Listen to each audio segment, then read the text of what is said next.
Plus notre sens spirituel s'affine, plus il devient évident pour nous que les choses ne sont pas ce qu'elles devraient être, ce qu'elles seraient si la vraie pensée de Dieu était réalisée.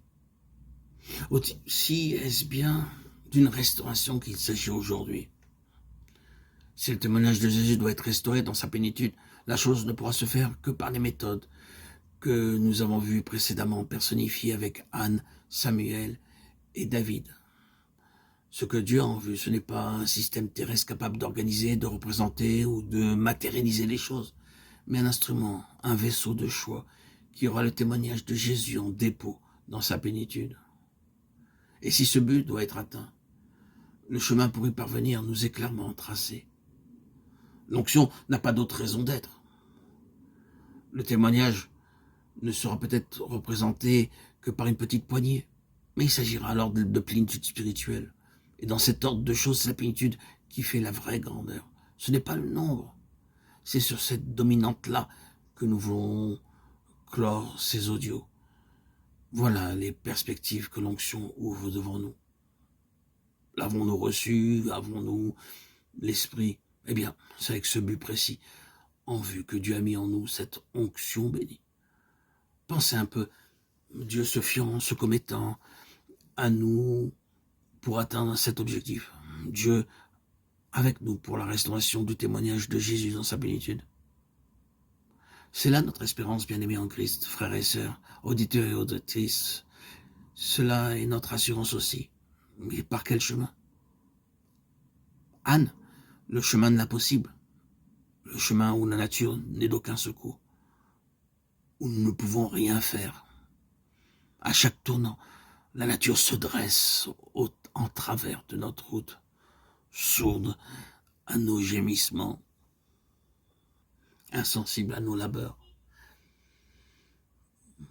Elle se met à la traverse de nos efforts et semble nous répéter constamment « Il n'y a rien à faire, il n'y a rien à faire ». Alors, pourquoi ne pas résister? Pourquoi ne pas renoncer? Pourquoi ne pas lâcher prise et s'en remettre à Dieu? Oui, c'est justement cela qui fournit à Dieu l'occasion de s'interposer. C'est là que l'onction intervient. Et voilà toute l'histoire d'Anne ainsi que celle de Samuel est révélée. Je bénis Dieu quant à moi de ce qu'il a fallu Anne et Samuel pour frayer le chemin à l'onction de David. Nous-mêmes, nous ne pouvons rien faire.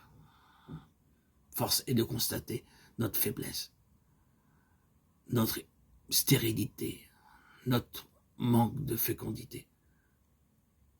Et c'est justement pour cela que l'onction est venue. L'onction étant là, ce sont des perspectives illimitées qui s'ouvrent devant nous. Et pourquoi?